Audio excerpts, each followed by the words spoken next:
पुढची बातमी पाहूया। मुंबई महानगरपालिकेच्या कारभारातच मराठी भाषेला डावललं जात असल्याचा आरोप ठाकरे गटाच्या नगरसेवकांकडून करण्यात आलाय।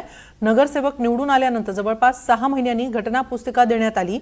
मात्र महापालिकेचं कामकाज मराठीत चालावं असा नियम असताना ही पुस्तिका केवळ इंग्रजी भाषेत देण्यात आल्यानं प्रश्न उपस्थित करण्यात येत आहेत। ठाकरे गटाचे नगरसेवक सचिन पडवळ यांनी याबाबत महापौर रितू तावडे यांची भेटही घेतली होती। आता घटना पुस्तिका इंग्रजीतच दिल्यामुळे मराठीला पालिकेत डावललं जात असल्याचा आरोप करण्यात आलाय।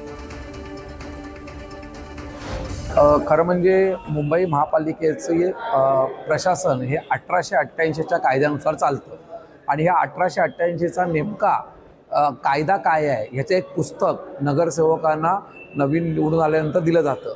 परंतु ह्यावेळेस थोडे ॲक्टमध्ये बदल होते, त्याच्यामुळे हे 6 महिन्यांना आम्हाला पुस्तक दिलं जातं आहे।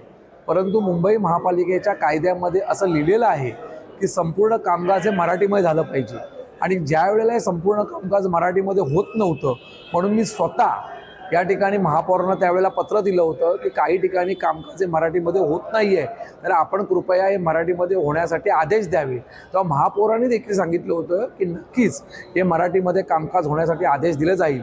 परंतु आज जेव्हा नगरसेवकांना ही पुस्तिका वाटली गेली तेव्हा आम्ही जेव्हा बघितलं तेव्हा पुन्हा एकदा आश्चर्यचकित झालेलो आहे की इंग्रजीमध्ये ही पुस्तिका संपूर्ण बनवलेली आहे। खरं म्हणजे हा ॲक्ट मराठीमध्ये असणं गरजेचं आहे।